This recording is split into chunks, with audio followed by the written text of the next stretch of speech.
Hello students, I am Rita Mishra. Welcome to my class.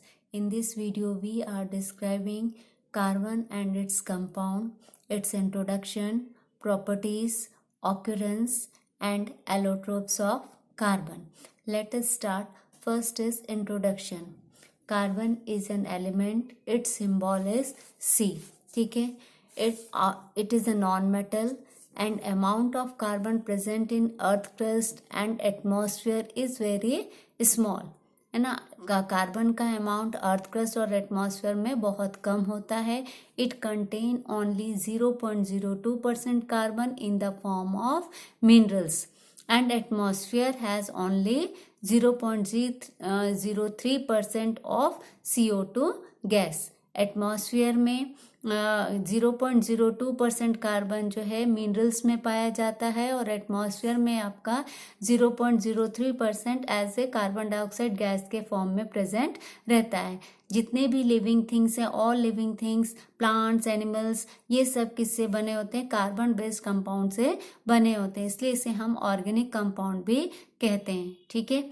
Large number of things which we use in our daily life made up of carbon compounds. First है जैसे हमारा food है, like grain, pulses, sugar, vegetables, tea, coffee etcetera are carbon compounds. है ना. Material like cotton, silk, wool, nylon, polyester, है ना, it is use for making clothes are made up of carbon compound. है ना. Fuels like wood, coal, kerosene, LPG, CNG, petrol, diesel, है ना, use for cooking food, है ना, running vehicles, है ना, are made up of carbon compounds. है ना. फिर जैसे paper, rubber, plastic, leather, drugs, dyes are also made up of carbon compounds. मतलब हम जितनी भी चीज़ें यूज़ करते हैं हमारी डेली लाइफ में, वो सब किससे मिलकर के बना हुआ है? वो सभी चीज़ें कार्बन कंपाउंड से ही बना हुआ है. ठीक है. उसके बाद हम इसकी प्रॉपर्टीज़ में आते हैं. तो सबसे फर्स्ट प्रॉपर्टी हमारा क्या है कि carbon always form covalent bond. है ना. कार्बन क्या फॉर्म करता है? हमेशा कोवेलेंट बॉन्ड फॉर्म करता है. तो सबसे पहले इसमें हम आते हैं कि कोवेलेंट बॉन्ड होता क्या है. तो कोवेलेंट बॉन्ड हम उसको कहते हैं sharing of electron between the atom is called covalent bond. दो एटम के बीच में इलेक्ट्रॉन की शेयरिंग होती है टू कंप्लीट देयर ऑक्टेट. उसको हम क्या कहते हैं? कोवेलेंट बॉन्ड कहते हैं.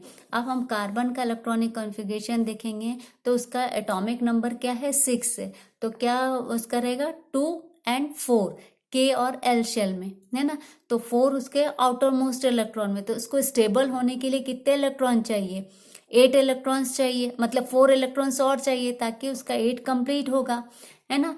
तो अब इसकी सबसे पहली बात, कार्बन का एटम क्या है? बहुत ही स्मॉल है ना. और उसके आउटर मोस्ट शेल में जो electrons are strongly held by the nucleus के साथ वो स्ट्रांगली जुड़े हुए हैं. तो इस वजह से हम इसमें से ये 4 इलेक्ट्रॉन्स को रिमूव नहीं कर सकते हैं. ठीक है. और it is not possible to add as many as 4 electron. और ये भी पॉसिबल नहीं कि हम 4 इलेक्ट्रॉन ही सिर्फ ऐड कर सकते हैं. लेकिन 4 इलेक्ट्रॉन से अगर हम चाहें कि इसमें 5 इलेक्ट्रॉन ऐड कर दें, 6 इलेक्ट्रॉन ऐड कर दें, तो वो हम इसमें इलेक्ट्रॉन ऐड नहीं कर सकते. तो कार्बन एटम को इनर्ट गैस तक अचीव करने के लिए, इनर्ट गैस का इलेक्ट्रॉनिक कॉन्फ़िगरेशन अचीव करने के लिए इसको वो सिर्फ इलेक्ट्रॉन को शेयर ही कर सकता है. तो इसलिए वो क्या, इसलिए जब ये शेयर करके कंपाउंड बनाएगा तो इसलिए carbon always form a covalent bond. इसलिए कार्बन क्या फॉर्म करता है? कोवेलेंट बॉन्ड ही फॉर्म करता है. क्योंकि उसको इनर्ट गैस तक के शेयर कर, मतलब इनर्ट गैस के इलेक्ट्रॉनिक कॉन्फ़िगरेशन के लिए उसको कितने चाहिए? 4 उसके आउटर मोस्ट शेल में, उसको 4 इलेक्ट्रॉन और चाहिए, है ना. तो 4 से ज़्यादा चाहिए ना 4 से कम चाहिए. तो और ना ही ये अपना इलेक्ट्रॉन जो है वो लूज कर सकता है. ठीक है. तो ये इसकी प्रॉपर्टी है, carbon always form covalent bond. ठीक है. उसके बाद हम उसकी दूसरी प्रॉपर्टी में आते हैं. कार्बन इज टेट्रावैलेंट, है ना. अब अभी मैंने ऊपर बताया कार्बन के आउटर मोस्ट शेल में कितने इलेक्ट्रॉन रहते हैं? 4 इलेक्ट्रॉन्स रहते हैं. ठीक है. तो उसको स्टेबल होने के लिए कितने इलेक्ट्रॉन्स चाहिए? और 4 इलेक्ट्रॉन्स चाहिए. ठीक है. विच इट गेट बाय जो कि ये कैसे मिलेगा उसको, शेयर करके, है ना, गेट बाय शेयरिंग। तो वन कार्बन एटम के पास 4 इलेक्ट्रॉन है, 8 इलेक्ट्रॉन अचीव करना है उसको इनर्ट गैस के लिए, तो वो कैसे करेगा, तो यानी कि आउटर मोस्ट शेल में उसके पास 4 इलेक्ट्रॉन है, तो उसकी वैलेंसी क्या होगी, 4 होगी, है ना। और वो सिर्फ 4 इलेक्ट्रॉन को ले करके ही वो अपना शेयर करके ही अपना ऑक्टेट कंप्लीट कर सकता है और इनर्ट गैस तक वो पहुंच सकता है, ठीक है ना। तो इसलिए कार्बन के आउटर मोस्ट शेल में 4 इलेक्ट्रॉन है, इसलिए इसकी वैलेंसी क्या होगी, 4 होगी। और कार्बन इस टेट्रावैलेंट, इसको हम रिप्रेजेंट इस तरह से करते हैं, यानी कि ये 4 तो इसके पास है, ये 4 इलेक्ट्रॉन वो किसी और से भी शेयर करके अपना ऑक्टेट कंप्लीट कर सकता है, ठीक है। उसके बाद हम आते हैं नेक्स्ट प्रॉपर्टी, सेल्फ कॉम्बिनेशन, ठीक है। Property of self combination of carbon atom to form long chain, है ना। सेल्फ कॉम्बिनेशन का मतलब क्या है कि कार्बन आपस में ही, है ना, कार्बन एलिमेंट जो है ना, कार्बन एटम आपस में ही मिल करके ऐसे लॉन्ग चेन, सेल्फ कंबाइंड होकर के लॉन्ग चेन फॉर्म कर सकते हैं, इस तरह से करके, है ना, आपस में इस तरह से करके लॉन्ग चेन फॉर्म कर सकते हैं। तो जितना बड़ा चाहे उतना बड़ा बन सकता है, तो इसलिए इसको हम ऑर्गेनिक कंपाउंड भी कहते हैं।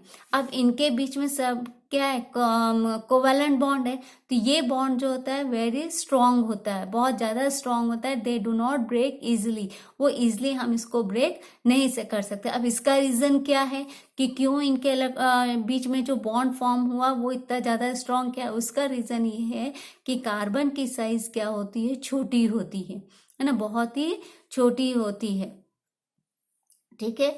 उसके बाद the carbon atom also form strong covalent bond, है ना, अभी मैंने बताया कि क्या फॉर्म करते हैं, कोवैलेंट बॉन्ड फॉर्म करते हैं with the atom of other elements, जैसे आपका ये हाइड्रोजन के साथ भी जुड़ सकता है, नाइट्रोजन, सल्फर, क्लोरीन, ऑक्सीजन, है ना, और भी बहुत सारे एलिमेंट्स के साथ ये जुड़ सकता है। तो ये प्रॉपर्टी जो कार्बन की है एक लॉन्ग चेन फॉर्म करने की, तो इस प्रॉपर्टी को हम क्या कहते हैं, कैटिनेशन कहते हैं, ठीक है। कार्बन के अलावा सिलिकॉन एटम जो है ये भी शो करता है इसी तरह की प्रॉपर्टी, है ना, कैटिनेशन की प्रॉपर्टी वो भी शो करता है, ठीक है। उसके बाद हम नेक्स्ट आते हैं ऑक्यूरेंस, ठीक है, कि आपका जो कार्बन है वो 2 स्टेट में पाया जाता है, एक फ्री स्टेट में और दूसरा कंबाइंड स्टेट में। फ्री स्टेट में ये 2 फॉर्म्स में रिप्रेजेंट रहता है, ग्रेफाइट एंड डायमंड। और दूसरा नेचुरली अकरिंग कार्बन एटम जो है वो क्या है, बकमिंस्टर फुलरिन है, जो कि रिसेंटली ही इसका डिस्कवर्ड किया गया, ठीक है। उसके बाद कंबाइंड स्टेट में कार्बन डाइऑक्साइड जो रहता है वो एयर में तो रहता ही है, उसके बाद कार्बोनेट्स में रहता है, जैसे कि आप मार्बल, चॉक, स्टोन, है ना। उसी तरह से फॉसिल फ्यूल्स जैसे आपका कोल एंड पेट्रोलियम आते हैं, ये भी क्या है, ऑर्गेनिक कंपाउंड्स हैं, है ना, like carbohydrates, fat, proteins, wood, cotton, wool, ये सब भी क्या है, कार्बोहाइड्रेट्स हैं, ठीक है। तो इन सब में क्या प्रेजेंट रहता है, कार्बन प्रेजेंट रहता है, ठीक। अब हम आते हैं इसके एलोट्रोप्स में। तो एलोट्रोप्स ऑफ कार्बन में सबसे फर्स्ट ये आता है कि एलोट्रोप्स होता क्या है। तो एलोट्रोप्स हम उसको कहते हैं जिसकी फिजिकल प्रॉपर्टी डिफरेंट रहती है लेकिन उसकी केमिकल प्रॉपर्टी क्या होती है, सेम होती है, तो वो क्या कहलाता है, एलोट्रोप्स कहलाता है। जैसे कि आपका एग्जांपल हो जाएगा डायमंड, ग्रेफाइट, है ना, बकमिंस्टर फुलरिन, ये सब क्या हो जाएंगे, आपके एलोट्रोप्स के एग्जाम्पल हो जाएंगे।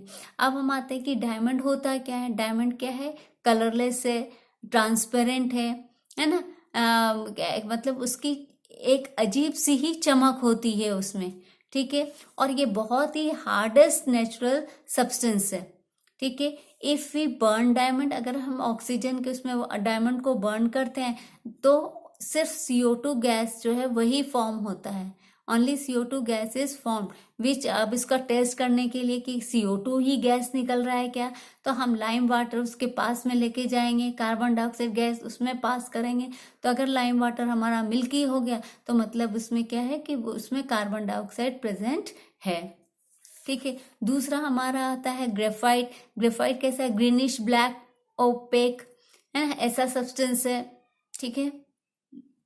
ये क्या होता है, it is slippery and conduct electricity.